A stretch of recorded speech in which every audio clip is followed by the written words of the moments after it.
ignición. Es un término interesante, ignición. Y es un término que se utiliza para describir aquello que inicia una combustión. En otras palabras, es aquello que es cuando se ponen un elemento, una sustancia combustible, entra en contacto con una fuente de energía, se da este proceso llamado ignición. Es decir, que comienza a brotar una explosión o un fuego. Y comienza realmente de esta manera, como una chispa. Es, por ejemplo, como cuando un gas, que esa sería la sustancia combustible, entra en contacto con una pequeña, diminuta chispa. Con una pequeña y diminuta chispa. ¿Qué sucede cuando el gas entra en ese contacto con eso?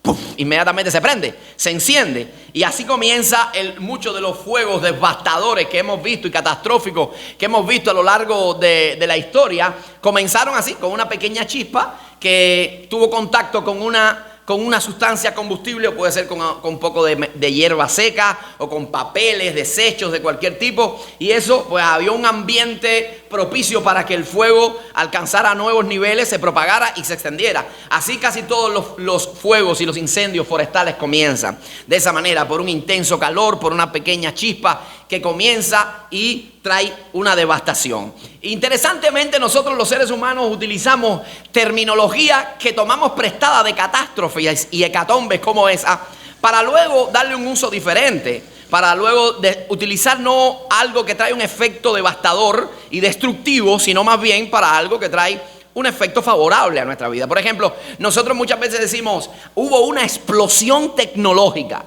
Y no necesariamente para decir que hubo un problema, que desbarataron las computadoras, sino que hubo una explosión de desarrollo tecnológico, una explosión de pasión y de amor, no decimos así. Se extendió el fuego de la noticia, la noticia se extendió como un fuego impetuoso llegando a todo lugar. Y utilizamos esa fraseología para ilustrar algo que más bien edifica. De hecho, en el mundo de las empresas, en el mundo empresarial y en el mundo de los negocios, también esa palabra ignición se utiliza. La explosión o el poder de la ignición, ellos le dicen. Y es para describir esos momentos donde hay un nivel alto de motivación dentro de una empresa que trae un efecto en cadena, que lleva a la empresa a nuevos niveles, porque hay motivación, porque hay nuevas inversiones, porque hay nuevas estrategias de trabajo, y eso por supuesto lleva a un desarrollo, y es como una onda expansiva. Eso es como un fuego que de pronto se levantó y trajo beneficio. Y nosotros utilizamos esas expresiones de esa manera, y es real que todos los fuegos comienzan así. Pues de hecho, la explosión de avivamiento que nosotros vemos a lo largo de la historia, y la explosión de avivamiento que nosotros vemos en el contexto bíblico, en los primeros capítulos del libro de Hechos, cuando vemos la iglesia naciente en Jerusalén, el primer siglo, todo lo que sucedió, como Jerusalén comienza a ser conmocionada desde lo más profundo de sus cimientos con el mensaje renovador del evangelio. La gente comienza a ser transformada, sus mentes cambiadas, los enfermos comienzan a ser sanados y comienza a alimentarse una esperanza popular en la nación. Y eso precisamente comenzó con una pequeña chispa, amado, con un pequeño momento de ignición, con algo que dio lugar a una explosión, con algo que dio lugar a una propagación del fuego. Y nosotros lo vemos a lo largo del ministerio de Jesús, solamente 12 chispas insignificantes que parecían no hacerle daño a nadie. 12 chispas, 12 hombres que él utilizó, que él llamó, fueron precisamente los que luego trastornaron el mundo. Fueron esos que llevaron el evangelio no solamente a Jerusalén, sino más allá de las murallas, de los muros de Jerusalén, hasta lo último de la tierra. Y de ahí estamos siendo bendecidos nosotros, porque el evangelio nos ha llegado a usted y a mí gracias a que alguna chispa dio un fuego impetuoso que trajo una renovación y que trajo avivamiento y salvación al mundo entero. Así que nosotros vamos a ver en esta mañana que dentro de esas pequeñas chispas había una en particular y se llamaba Mateo. Esa es una de esas pequeñas chispas. Nunca imaginó que él iba a ser un hombre que iba a revolucionar el mundo y que Dios a través de su vida iba a impactar no solamente a su generación, sino generaciones que él ni conocería, que lo trascenderían a él y que él iba a dejar un legado plasmado en la historia, un evangelio que lleva su nombre, el evangelio de Mateo, y que meticulosamente y detalladamente iba a recoger detalles acerca de la vida de Jesús y que iba a estar no solamente enfocado al pueblo judío, sino más bien a todas las naciones, porque muchos de nosotros hemos sido bendecidos a través de la lectura del evangelio de Mateo. ¿Cuántos han sido bendecidos? Así que Mateo fue uno de esas pequeñas chispas que Dios usó para traer un fuego que bendijo y que trajo construcción. Y todo eso, habiendo dicho todo esto, que es más parte de la introducción del tema en esta mañana, yo quiero entrar precisamente en el primer punto, que tiene que ver con el llamado que acabamos de leer en esta hora. Ese llamado que nos narra Marcos, que también lo narra Mateo y que lo narra Lucas, porque son evangelios sinópticos que se van relacionando y que van trayendo enseñanzas paralelas. Así que este evangelista va a estar señalando este evento donde Mateo va a ser tocado. Y precisamente mi primer punto es que hubo un desbordamiento de gracia.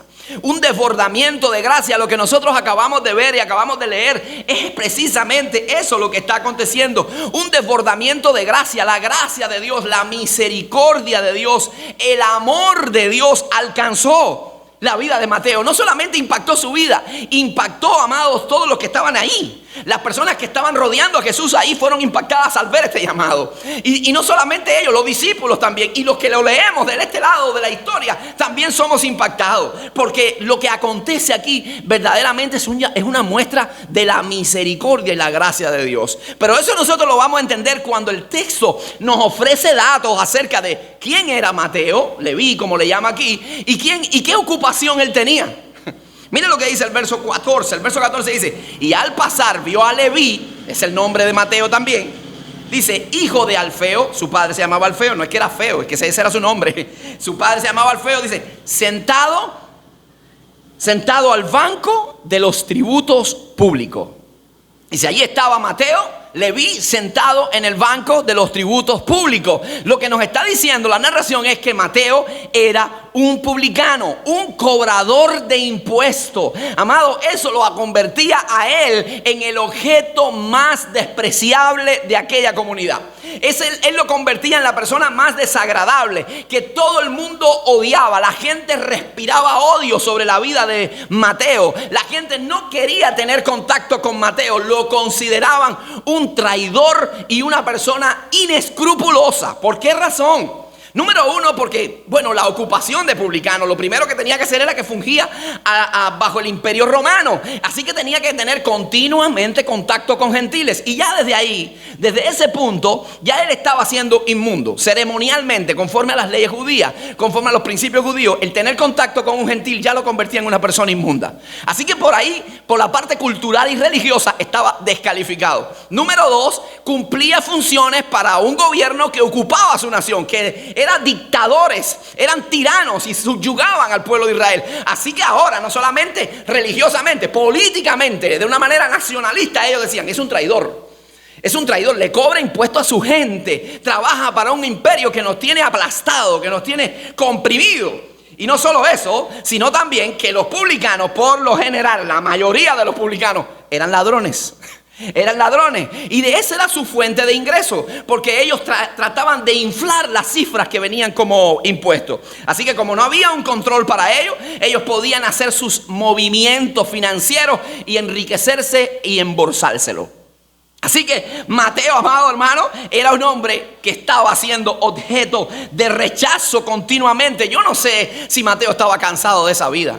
Yo no sé si ya él había reflexionado respecto a ese tema y respecto a las condiciones en las que él vivía. Pero lo que sí yo le puedo decir a usted es lo que me revela el texto. Y el texto nos dice en esta mañana, amado, que la misericordia de Dios se extendió sobre Mateo. Y Dios le dijo, Mateo, sígueme, sígueme.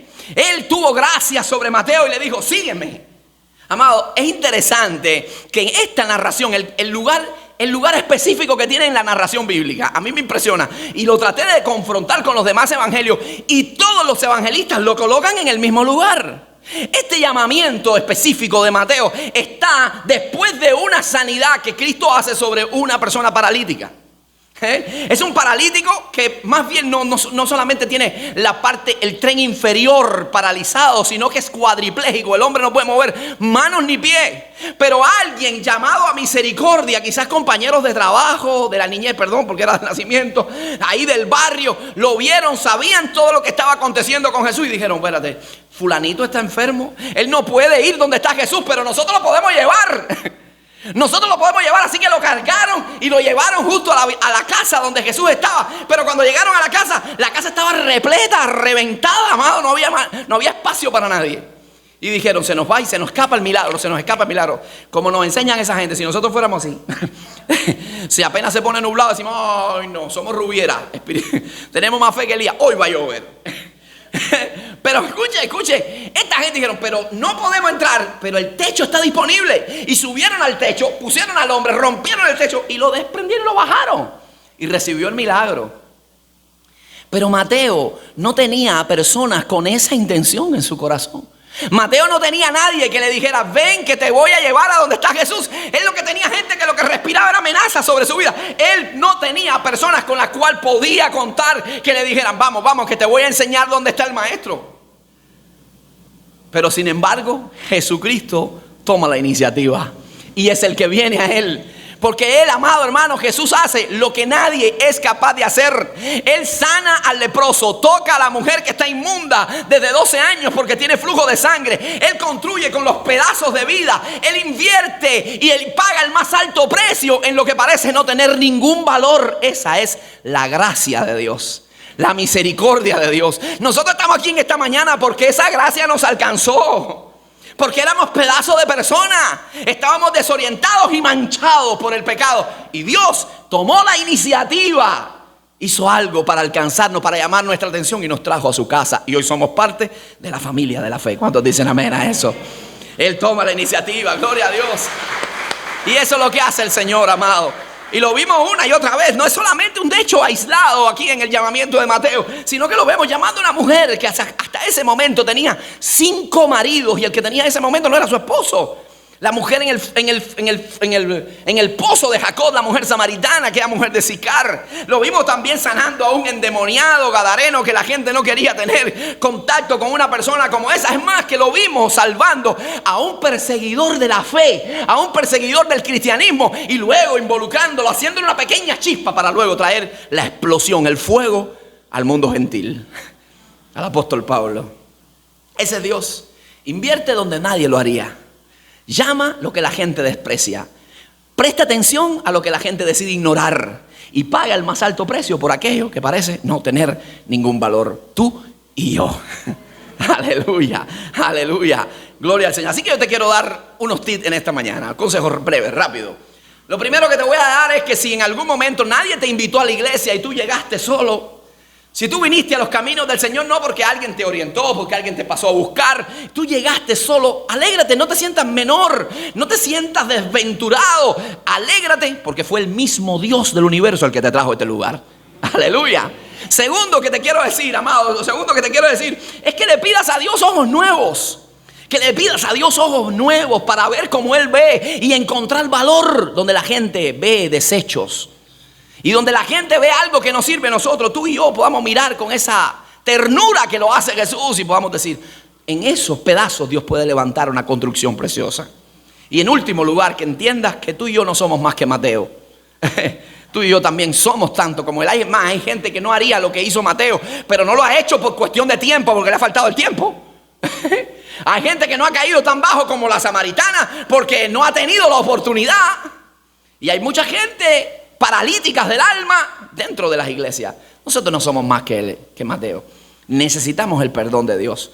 Necesitamos la gracia de Dios. Necesitamos ser renovados diariamente por Dios. Y que Él continuamente limpie nuestra vida. Y los salideros que hay, que se nos va la bendición y se nos va la unción y la espiritualidad, Él comience a tapar esos salideros o renovarnos y nuevamente rellenar nuestra vida con su Espíritu Santo. Amén. Así que, amado, lo que me impresiona de todo esto es la cosmovisión de Mateo cambió radicalmente. Su mente fue iluminada de una manera impresionante. Es que él sabe, él está convencido de que lo que está pasando aquí es un resultado de su gracia. Lo que hace posteriormente es una evidencia de eso, de la valoración del llamado. Porque Jesús le dijo, sígueme, qué llamado más, qué mensaje más escueto, sencillo, simple. No un mensaje, no se sentó a darle un sermón de 5 puntos, de 4 puntos, expositivo. No. Él le dijo, Mateo, follow me, sígueme. Digo así, Mateo, sígueme. ¿Qué mensaje corto? Y él dijo, wow, esto es un resultado de la gracia, no lo merezco. Así que se para, se pone en pie y le sigue. Lo que está diciendo, esa expresión solamente está diciendo, estoy agradecido a Dios y me voy a comprometer con Él. Amado hermano, cuando usted está agradecido, usted sabe lo que Dios ha hecho a favor suyo. Usted lo único que le queda es adorarle y comprometerse con Él. Seguirle por el camino, seguir adelante tras sus pisadas. Número 2, es que Él se propone hacer lo que por Él no hicieron, amado. Mire cómo eso afectó su vida. Él se propone hacer lo que por Él. Les dije que esto es un evento posterior a una sanidad de un paralítico que lo llevaron. Él no tuvo la bendición de ser llevado. Así que él dice, como yo no tuve la bendición de ser llevado y yo valoro lo que eso puede producir en un alma, yo voy a dedicarme a llevar gente ahora a los pies de Jesús. Y mira lo que dice. Dice que estaban en la mesa, dice la narración, y estaban en la mesa en la casa de él. Otro evangelista, Lucas, es más específico. Y Lucas dice, y Mateo organizó un gran banquete. Mateo organizó un banquete. E invitó a su casa, bueno, aquí no quiero que me pase acá, sí, invitó a su casa, ¿a quién? A publicanos y pecadores. Mateo dijo, wow, pero si conmigo no lo hicieron, ahora yo lo voy a hacer por otro. Y se llevó a su casa a aquellos compañeros del barrio, a aquellos compañeros de pecado, a aquellos que tenían la misma visión. Dijo, vamos que les voy a enseñar quién es Cristo. Y vengan a mi casa y vamos a comer en mi casa. Y Él va a enseñarle a ustedes en mi casa. Amado, eso es una actitud que nosotros como iglesia tenemos que apropiarnos de ella. Abrazar. Abrazar. Es lo mismo que hizo la samaritana. La samaritana, después que es confrontada con la verdad de Cristo, no se queda ahí con las vasijas de agua, sino que ella va a Sicar y le dice a la gente de Sicar, vengan y vean. Vengan y vean. Amado, Dios no nos llamó a nosotros para estar metidos en una urna de cristal. Dios nos llamó a ti y a mí para donde quiera que Él nos ha puesto, en tu centro de trabajo, en tu escuela, en tu familia, donde no todos son cristianos. Allí decirle, vengan y vean, experimenten lo que yo he experimentado, el cambio que ha ocurrido en mí, la paz que tengo en mi corazón. Vengan porque está disponible y se llama Jesús. ¿Nos ha llamado a eso? ¿Nos ha llamado a eso? Y cada vez que te conviertes, tu círculo va siendo más reducido, porque cuando tú comienzas a caminar los años en la iglesia, ahora que tú comenzaste en la fe, tú tienes un círculo de acción de todas tus amistades del mundo. Que algunos te van a mirar por encima del hombro, te van a decir, se volvió loco, se volvió loca. Está yendo a la iglesia, ay, pobrecita, por lo que le ha dado. Pero ese círculo de acción cada vez se va a reducir porque tú vas teniendo amistades nuevas cristianas, te vas enrolando más con y mientras tengas esta posibilidad, aprovecha para presentarle a Jesucristo, para llevarlos a Jesús. A mí me impresiona como Cornelio, estamos hablando ya a la iglesia del libro de los Hechos capítulo 10, Cornelio, que es un centurión, ¿era un centurión? Sí, creo que sí. Un funcionario romano.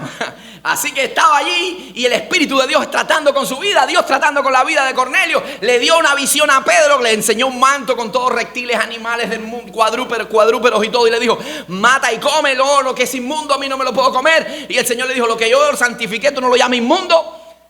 Haciéndole entenderle que tenía que entrar en casa de ese hombre que llamaba Cornelio, que era un gentil y no se iba a contaminar. Por eso iba a predicar el evangelio. Pero lo interesante es que cuando llega a casa de Cornelio, él no está solito allí. Cornelio sabía que Pedro iba a venir y ¿qué hizo? Reunió a toda su gente. Mire lo que dice el texto.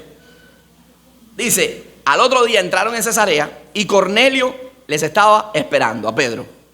Dice, y habiendo convocado a sus parientes y sus amigos más íntimos, le dijo, vengan y vean.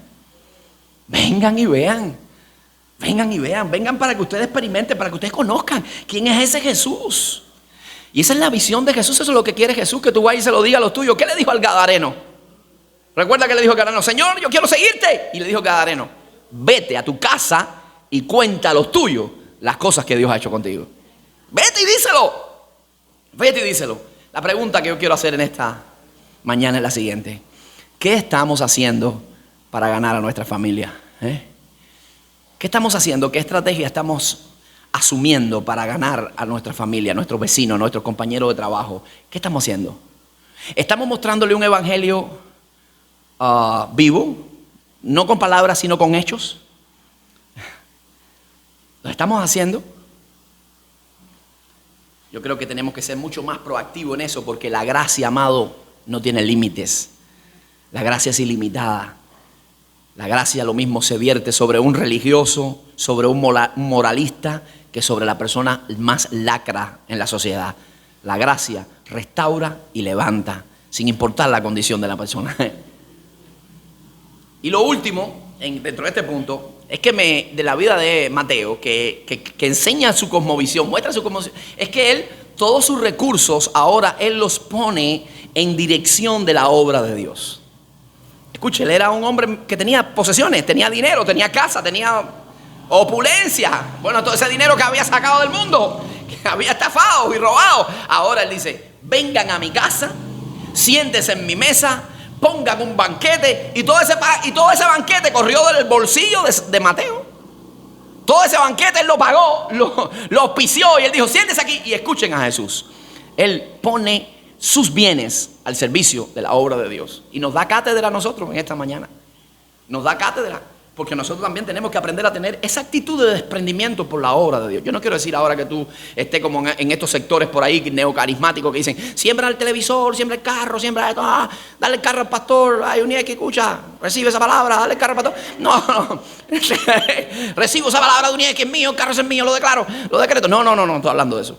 Pero hay cosas que nosotros podemos poner al servicio de la obra de Dios, amado. Eso hacía la iglesia primitiva. Y cuando vamos a ver la iglesia primitiva, una y otra vez vamos a encontrar que mucha gente disponía incluso sus casas para que se reuniera la iglesia ahí. Para que la iglesia se reuniera en ese lugar.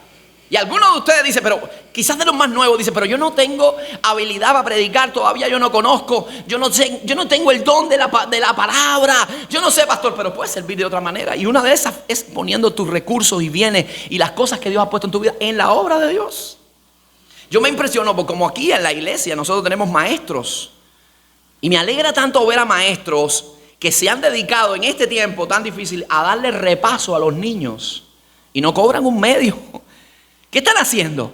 Dios le dio la sabiduría, Dios le dio una profesión, Dios le dio la inteligencia, y ese recurso lo están poniendo a las manos de Dios, al servicio de la obra de Dios, a preparar a los muchachos que son el futuro de mañana, a los muchachos de la iglesia y los que no son de la iglesia, porque hasta otros que van de ahí de la clase, del aula, que no son ni cristianos, pero se están sirviendo a Dios, amado. Mira la iglesia como hacía, la casa de Ninfa, la casa de Priscila y Aquila, la casa del mismo Filemón, era una iglesia. La ponían al servicio. Yo me alegro porque como muchos hermanos aquí en un momento determinado dicen, vamos a hacer un culto en mi casa. Y ponen ahí su casa, sus muebles, su asiento, todo. Y se ha hecho un culto. Y vidas han recibido a Cristo en esos cultos. Mira lo que dice la Escritura. Voy a señalarle 3, al menos. Priscila y Aquila, como le menciona en Romanos capítulo 16, versos 3 al 5, dice, saluda a Priscila y Aquila. Ese es Pablo escribiendo a los romanos. Mis colaboradores en Cristo Jesús, quienes expusieron sus vidas por mí, a los cuales no solo yo doy gracias, sino también toda la iglesia de los gentiles. Saluda también a la iglesia que está ¿dónde? En su casa. Saluda también a Ninfas. Y vamos a cortar un poquito para no dilatar el tiempo, porque se está poniendo oscuro. Y algunos ya están mirando para afuera. Dice, saluda a Ninfas y a la iglesia que está en su casa. Ahora dice Filemón, menciona a Filemón, saluda con Timoteo, dice, menciona a Filemón, colaborador mío, a la amada hermana Apia, supuestamente era la esposa de Filemón, y Arquipo, el hijo de Filemón, dice, compañero de milicia, y a la iglesia que está en su casa. Ponían su recurso, amado, en las manos de Dios, y eso nosotros tenemos que aprenderlo. Eso nosotros tenemos que aprenderlo. ¿Qué te ha dado Dios a ti? ¿Qué te ha dado Dios? Todo, amén, gloria a Dios. Pues mañana me mudo contigo. No, todo. Yo sé que tú lo que haces. No, ¿qué te ha dado Dios? Todo lo que te ha puesto, tu habilidad, la habilidad que te ha dado. Hay hermanos que son aquí hospedadores. Raulín es mecánico, sabe de mecánica. También ponlo a la mano de Dios. Arréglale el carro de Dunieski de gratis, para la gloria del Señor. Dunieski, llévalo donde él quiera de gratis, porque una mano lava la otra y las dos lavan la cara. Gloria a Dios, gloria al Señor, amado. Entonces tenemos que aprender de estas cosas de Mateo. Número 2, el segundo punto es que ¿cuál era el enfoque ministerial de Jesús? Mira lo que dice la Escritura. Verso 13 dice, Dice, ¿dónde estoy? Que se me fue el texto. Verso 3, perdón. Dice, después volvió a salir al mar y toda la gente venía a él. Por supuesto, él era la noticia del momento. ¿Y qué hacía Jesús? Les enseñaba. Y ese es el enfoque ministerial de Jesús. Por supuesto que Jesús sanó. Por supuesto que alimentó a las multitudes. Él sanó con milagros potentosos y libertó a los que estaban cautivos por el diablo. Él lo hizo. Pero su enfoque principal, ¿dónde estaba direccionado? A la enseñanza. La enseñanza. Él comenzó a enseñarles, a ministrarles. Y la mayor parte de su tiempo y de su ministerio lo enfocó precisamente en eso. Porque es que la enseñanza transforma. Es la que siembra valores y convicciones en la mente y en el corazón. Es la enseñanza la que se convierte en un depósito para ser usado en los momentos de crisis, para saber dirigir nuestros pasos, para saber tomar decisiones importantes en medio de presiones. La enseñanza es lo que queda. Los milagros asombran, pero la predicación del evangelio, la enseñanza del evangelio transforma el corazón. ¿Entiende? Usted va a ver muchas personas que fueron sanadas y sin embargo se perdieron. Hay 9 leprosos que nunca más tuvieron contacto con Jesús después de haber sido limpiados. Sin embargo, la enseñanza trae un cambio, produce impacto en el corazón de las personas. Mire lo que dice la Escritura. En Marcos, este mismo evangelista, que le da enfoque a esto, en el capítulo 1, versículo 35-38, dice, levantándose muy de mañana, esta es la parte cotidiana de Jesús y lo que Él declara para lo cual Él ha venido, dice, levantándose de mañana, siendo aún oscuro, salió y se fue a un lugar desierto y allí oraba. Importante, Jesús dedicaba tiempo a la oración. Y dice, y le buscó Simón y los que con Él estaban, y hallándole le dijeron, todos te buscan, por supuesto lo que querían era ser sanados. Y dice, y les dijo, vamos a lugares vecinos para que predique también allí, porque para esto he venido. Esta es mi misión, no me puedo desenfocar. Yo voy a sanar, yo voy a curar, yo voy a alimentar, yo voy a consolar, sí. Pero mi enfoque es este, para esto yo he venido. Yo he venido para predicar, para enseñar, para transformar con la enseñanza. Y eso lo vamos a ver en todo el ministerio de Jesús. Y en todos los evangelios, su enfoque en enseñar, amado. En enseñar. Yo les traje un cuadro, al menos de los 4 evangelios. Una o 2 citas, porque no nos alcanzaría el tiempo para hacer un análisis más exhaustivo. Pero mire los textos, mire la cita bíblica y mire el contenido de cada uno de ellos. Mire Mateo, solamente en Mateo hay 3 versos donde Jesús dice, enseñaba. Dice, volviendo la multitud subió al monte y sentándose vinieron a sus discípulos y abriendo su boca les enseñaba. En el capítulo 2 versículo 13 dice que toda la gente venía a él y él nuevamente les enseñaba. En el capítulo 4 otra vez comenzó Jesús a enseñar. Constantemente está enseñándole. En Marcos, que es el que tenemos, es el que acabo de mencionar, Lucas dice, y aconteció que en otro día de reposo él entró en las sinagogas, en la sinagoga de los judíos, y allí ¿qué hacía? Aunque hizo milagros en la sinagoga, también allí a hombres de manos secas y mujer encorvada, él la sanó, pero dice, allí ¿qué hacía? Les enseñaba. Y luego el evangelista Juan nos dice también que él estaba enseñando. Continuamente Jesús enseñaba, amado. Y ese es el mayor tiempo que él dedicó a la enseñanza. Por eso que la iglesia primitiva dedicaba tanto tiempo a la enseñanza de la palabra, a la predicación de la palabra, a la exposición de la palabra. Porque la iglesia que pasa por alto este principio, lo que produce son cristianos famélicos, cristianos raquíticos espiritualmente, que no saben cómo reaccionar y en los momentos de tensión se quiebran con nada. Pero cuando usted ha recibido la palabra, cuando usted ha sido nutrido por la palabra, usted ha sido entrenado, su músculo de fe es ejercitado, y cuando venga allá afuera la crisis, cuando venga el problema, usted va a estar preparado, fortalecido, y usted le va a decir al problema, come on, venga sin problema. Porque aquí yo tengo un Cristo que me respalda y yo sé lo que Él ha dicho de mí y lo que Él ha dicho acerca de mí. Entonces, amados, tenemos que nosotros adoptar ese principio de la iglesia del primer siglo, y dedicar mayor tiempo a la enseñanza. Hay iglesias que yo he visto, iglesias que dicen, hoy vamos a adorar y vamos a cantar y hoy no se va a predicar. Oh, ¿y cómo te llevaste a la gente? Con las emociones a flor de piel. Se le erizaron hasta los dientes. Pero luego, en su lunes y en su martes y en su miércoles, en su jueves y su viernes, no saben cómo reaccionar. Y luego están pifiando y haciendo cosas y diciendo cosas que tú dices, pero ¿cómo es eso? Está en la Escritura. Usted necesita ser entrenado. En la casa de Dios usted viene a adorar y usted viene a aprender. ¿Cuántos dicen amén a eso? Aleluya. Y tenemos que dar esa enseñanza constantemente. La fe se nutre por la enseñanza, por la información que usted recibe. La fe viene ¿por dónde? Y el oír por la palabra de Dios. Entonces usted va a reseccionar. Lo primero que usted va a hacer es cuando venga esa información del evangelio, reseccionarla en la mente. Y luego que usted la resecciona en la mente, ella penetra el corazón, echa raíz, enraiza el corazón. Y entonces se vuelve una convicción y un estilo de vida, consecuentemente. Entonces la fe viene por el oír y el oír por la palabra de Dios. Y produce resultados cuando nosotros nos exponemos a la palabra, produce resultados. Cuando Pedro predicó su primer sermón allí en Jerusalén, dice que la gente se quedaron y se compungieron. Y le preguntaron a Pedro, ¿qué tenemos que hacer? ¿Qué es lo que hay que hacer? Produjo una reacción. Pero segundo, es que también es un depósito que nosotros hacemos para los tiempos de crisis. Lo que tú has aprendido te va a ayudar en tu lucha mañana. Lo que tú aprendes hoy no es algo que ocupa espacio. Yo me acuerdo cuando yo, antes de entrar al seminario y todo, que yo trabajaba en un centro de trabajo y había un señor que no sé, ya él era un señor mayor en aquel tiempo, pero él me veía pasando cursos de pailería, soldadura, de tornería. Él me veía que en cada curso que se abría yo me metía ahí en el curso. Yo quería aprender.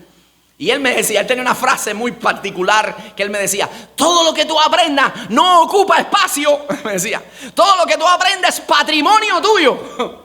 Y es una realidad.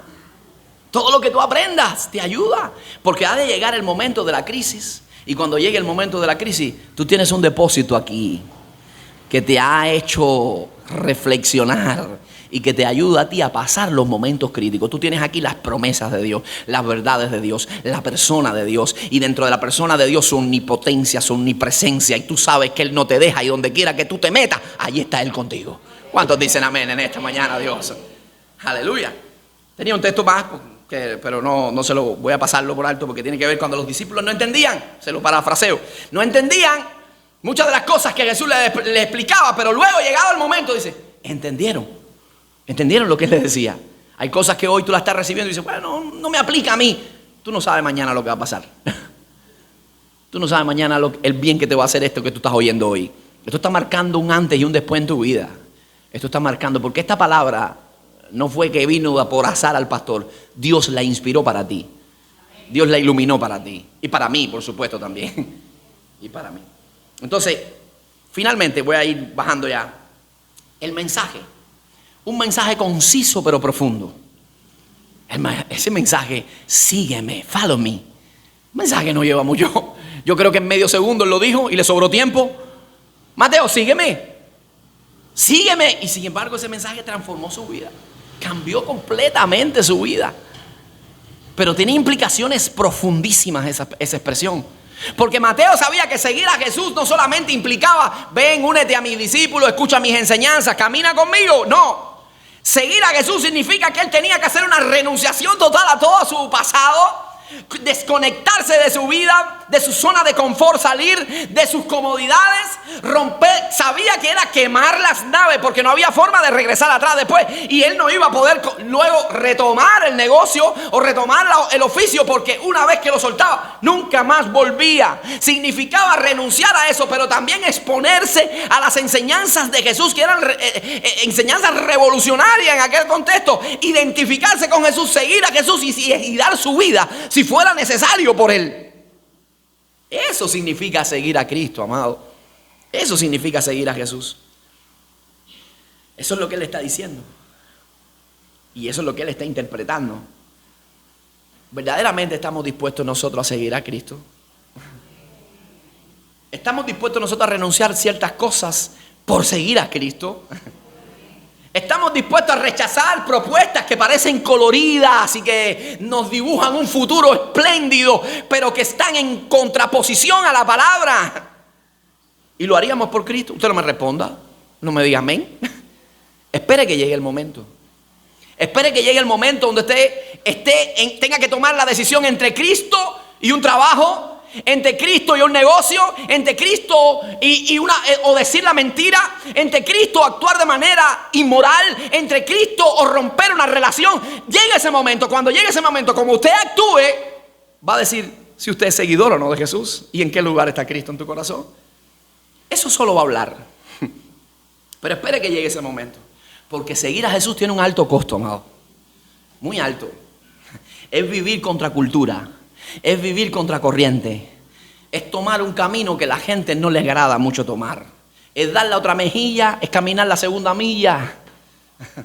Es amar aún a nuestros enemigos. Es renunciar a los placeres de este mundo que son pasajeros, temporeros, por una gloria superior eterna en los cielos. Cuando seguir a Cristo significa que muchas veces tú vas a ser rechazado, vas a ser marginado, te van a soltar de los grupos, te van a dejar fuera, no te van a incluir dentro de las amistades, te van a rechazar, te van a tildar y te van a poner cuanta etiqueta exista en este mundo. Pero, escúchame bien, espero, vale la pena seguir a Jesús, aunque tengas que perder lo que tengas que perder en este mundo, porque mayor es lo que has de ganar, la vida eterna en Cristo. Su favor y su gracia permanentemente con nosotros, amado. Entonces vale la pena seguirlo a Él, vale la pena. El mismo Mateo que sufrió esto, que experimentó tal verdad. ¿Sabe lo que dijo Mateo? Dice Mateo, mira lo que dice Mateo. Mateo capítulo 19, versículo 29. Mateo dice, y cualquiera que haya dejado padre, madre, hermano, tierra, posesiones. Esas son palabras de Jesús, textuales de la boca de Jesús, que las anotó Mateo porque le venían tan bien a su vida y tenían mucho que ver con él, que lo anotó y dijo que no reciba 100 veces más en esta vida y en el final la vida eterna. Todo lo que tú seas capaz de renunciar en este mundo por causa de Cristo es una buena inversión, amado. Es una buena inversión. Con esto voy terminando, Río, ya. Y te quiero señalar aquí las marcas de un verdadero seguidor de Cristo. Las marcas de un discípulo, de aquel que recibe a Jesús. Ahí están. Son 4 marcas. Bueno, ahí se me puso en uno, hay un errorcito allí. Pero perdonan. Número 1, marca número 1. Un seguidor de Jesús ama a Cristo por encima de todo. Un seguidor de Jesús, su pasión está en Él. Él ama a Cristo más que todas las cosas. Y mira lo que dice, ahí le puse la cita bíblica, Mateo capítulo 10, versículo 37, dice, el que ama a padre o madre más que a mí, no es digno de mí. Él no te está diciendo que tú repudies a tu madre, a tu padre, porque la Biblia nos habla bien claro que tenemos que honrarlos. Tenemos que honrar a nuestros padres, a nuestras madres, tenemos que honrarlos. Lo que está diciendo es que aún en un momento determinado, cuando tengas que decidir por Cristo, Él está por encima de ellos. Él está por encima de todo. Él está por encima hasta de tus hijos. Dios está por encima de todo. Porque gracias a Dios tú tienes madre, padre, hijos y familia y todo. Dios está por encima hasta de tu trabajo. Escúchame a mí bien. Hay gente que se muere por el trabajo. Y sé cumplidor y sé excelente en el trabajo. Pero acuérdate que a Dios hay que darle lo que a Él le pertenece. Número 2, segunda marca. Él está permanentemente anclado a las enseñanzas de Jesús. Ese es el seguidor de Jesús. Dice, si vosotros permanecen en mí, mis palabras permanecen en vosotros, son verdaderamente mis discípulos. Todo lo que Jesús ha dicho, usted se apropia de eso y usted vive para aplicarlo en su vida. Tercera marca, se niega a sí mismo y es capaz de echar a un lado sus agendas personales para darle lugar a las agendas de Dios en su vida, al propósito santo de Dios. Jesús dijo, si alguno quiere venir en pos de mí, niéguese a sí mismo, tome su cruz y sígame. Una vez más, el llamado de Mateo. Una vez más, el llamado vigente, sígueme. Es como que si Jesús se volteara a la iglesia de Jaruco en el siglo XXI, hoy, 2024, y nos dice, sígueme. Es para ti también, no quedó allí en el Mateo. Para todos los cristianos a lo largo de la historia y para ti hoy en tu contexto, sígueme. Y en cuarto lugar, el seguidor de Jesús ama. Esa es una marca, ese es un sello preponderante en la vida del creyente. Ama, porque él ha aprendido del Dios de amor. Él conoce al Dios de amor y todo lo que brota de su vida es amor. Y dice Jesús, y en esto conocerán todos que son mis discípulos, en que se aman los unos a los otros. Esa es la señal. Jesús dice, esta es la señal. Si ustedes se aman, la gente no le va a quedar otra opción que entender de que son parte del reino de Dios, que son parte de Jesús, que caminan con Jesús, que son discípulos de Cristo. El amor tiene que ser tu sello distintivo, amado. Tienes que amar a tu familia, amar a tus hermanos, amar a tus vecinos, tus compañeros de trabajo, ese jefe hostil, amar a esa persona que te hace la vida cuadrito. Amar. Porque haciendo eso estarás agradando a Dios. A mí me impresiona una historia que escuché, un testimonio de una actriz americana de los años 60, se llamaba Katharine Hepburn. Una actriz que ganó un Oscar, pero ella narra una historia en un momento donde ella era una niña y su padre la llevó al circo. Imagínense un niño del circo que llegaba al pueblo, eso era un evento sin igual.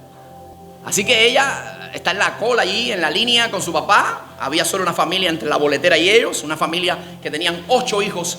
Y dice ella que se veían que eran personas de un bajo poder adquisitivo, muy pobres, pero muy limpios, estaban muy bien, muy limpios vestidos. 8 hijos y un matrimonio. Y así que cuando la muchacha que despacha los tickets, las entradas, los boletos, le dice al Señor, ¿cuántos desea? Y él le dice, 8 entradas para niños y 2 para adultos. Y ella inmediatamente le dijo el precio. El hombre se quedó impávido, se quedó impresionado. El labio inferior, dice ella, comenzó a temblarle. Y se acercó a la cabina y le dijo, perdón, ¿cuánto dijo? Ella le repitió la cifra y él se quedó que no sabía cómo reaccionar, porque cómo se volteaba a decirle a sus 8 hijos que no había circo esa tarde porque no había dinero para eso.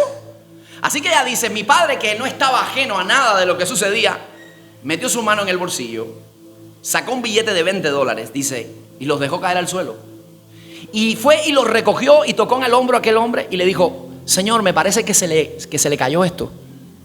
Y dice que aquel hombre se volteó, hizo contacto visual con su padre, apretó su mano tomando el billete y dice que mientras una lágrima rodaba por la mejilla le dijo, gracias, usted no sabe lo importante que es esto para mí. Y ella se quedó, eso dice, marcó su vida para siempre. Ella regresó a su casa porque eran los únicos $20. Ahí estaba incluida la entrada y la comida. Eran los años 40 y pico, así que con $20 se podían hacer muchas cosas. Y dice, y cuando regresamos en el auto de mi padre, íbamos con una satisfacción tan grande, porque sabíamos que eran los $20 más bien empleados en mostrar amor por el prójimo. Dice, mi padre me mostró aquel día lo que es amar al prójimo, independientemente de quién sea, independientemente de que no abrace la misma fe. Es simplemente amar sin esperar recibir nada. No está valorando lo que pueda dar. Amén. Aleluya. Amados, nosotros tenemos que ser así. Jesús nos llama a seguirle. Jesús está nuevamente, el llamado es vigente hoy. Jesús te dice, sígueme, es el llamado permanente. La pregunta es, ¿estoy dispuesto a hacerlo? Recuerda que seguir a Jesús es la mejor inversión que puedas hacer. No hay persona que haya dicho, me fue mal por seguir a Jesús. Todo aquel que le ha seguido y ha invertido su vida, su futuro, su juventud, sus fuerzas y su energía en Él, Él le ha dado 100 veces más y en el final, la vida eterna. Póngase de pie, vamos a orar en esta mañana y vamos a clamar a Dios y pedirle que Él nos ayude a ser discípulos.